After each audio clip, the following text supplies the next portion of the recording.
दोस्तों, उत्तर प्रदेश में जब बनारस वाले हरीश मिश्रा पर एक्शन होता है, उनको जेल में डाला जाता है।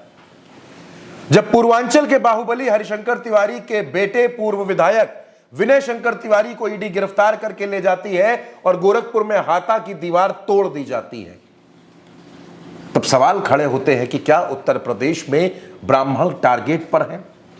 क्या ब्राह्मणों के बारे में कोई चिंता नहीं की जा रही? और अखिलेश यादव बार बार यह कहते हैं कि हाथा उनको नहीं भाता। आखिर इस लाइन के क्या मायने थे?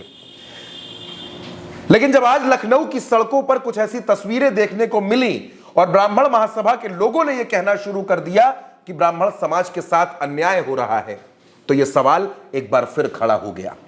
नमस्कार, मैं हूं चंद्रकांत और आप देख रहे हैं भारत एक सोच। दोस्तों, उत्तर प्रदेश में परशुराम जयंती मनाई जा रही है। इस जयंती के मौके पर लखनऊ में अखिल भारतीय ब्राह्मण महासभा यह चाहती थी कि वो परशुराम जयंती के मौके पर एक शोभा यात्रा निकाले।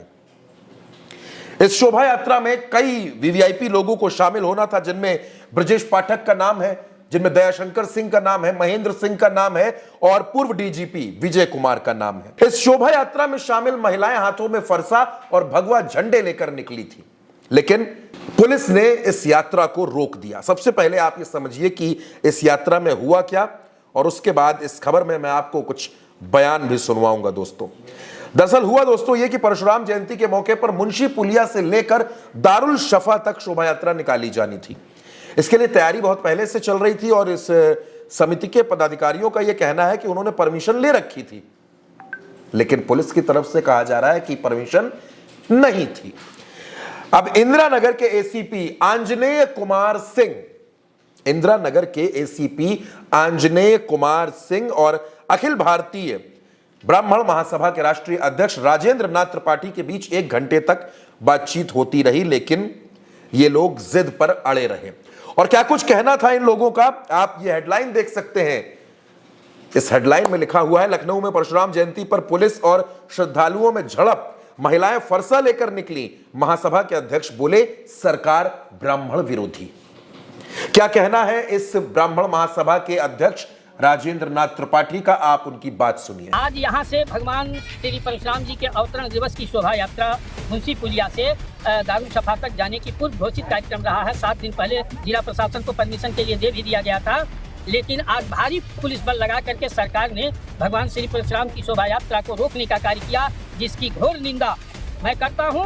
और यह दुर्भाग्य है कि भारतीय जनता पार्टी जो सनातनी अपने को सरकार मानती है और सनातनी मानती है, आज बहुत बड़ा अन्याय किया कि सनातनियों द्वारा निकाली जा रही भगवान श्री परशुराम की यात्रा को रोक रहे हैं। इससे बड़ा दुर्भाग्य इस देश के सनातनियों के लिए कुछ नहीं हो सकता। हालांकि दोस्तों, इस विरोध के बाद किसी तरीके से ये यात्रा निकाली गई, खाना पूर्ति की गई, लेकिन ब्राह्मण महासभा का ये बयान, ये कहना कि सरकार ब्राह्मण विरोधी है, ये उसी लाइन पर जाता हुआ बयान दिखता है जो आरोप बार बार अखिलेश यादव लगाते हैं।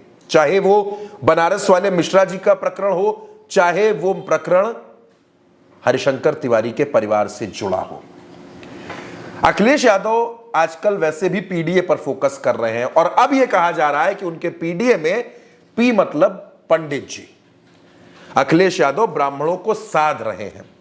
वैसे भी पीडीए के अलग अलग मायने निकाले जाते हैं, तो अब यह नया जो फॉर्मूला आया है उसमें पी माने पंडित जी, क्योंकि आपने देखा कि अखिलेश यादव की तस्वीर आपको नजर आती है भीष्म शंकर तिवारी के साथ भी और ब्रह्म शंकर त्रिपाठी के साथ भी। यानी अखिलेश यादव का फोकस आजकल पीडीए पर तो है ही, पिछड़े, दलित, अल्पसंख्यक, इन पर तो फोकस है ही। एक अलग फोकस अखिलेश ने बनाया है ब्राह्मणों पर, क्योंकि अखिलेश यादव इस बात को जानते हैं कि क्योंकि वो क्षत्रिय समाज के विरोध में बोल रहे हैं तो ठाकुर समाज उनसे नाराज होगा, 27 में वोट नहीं मिलेंगे। वैसे भी रामजी लाल सुमन के खिलाफ आप देख रहे हैं लगातार प्रदर्शन हो रहे हैं, हमले हो रहे हैं, क्षत्रिय समाज में नाराजगी है। तो जब क्षत्रिय समाज नाराज है तो ऐसे में ब्राह्मणों को साधना बेहद जरूरी है। वैसे भी उत्तर प्रदेश में 12% के आसपास ब्राह्मण हैं, गेम चेंजर कहे जाते हैं, किंग मेकर कहे जाते हैं। और अगर यह ब्राह्मण समाज अखिलेश यादव के साथ शिफ्ट होता है तो उत्तर प्रदेश में 2027 के नतीजों में आप एक बहुत बड़ा परिवर्तन भी देख सकते हैं।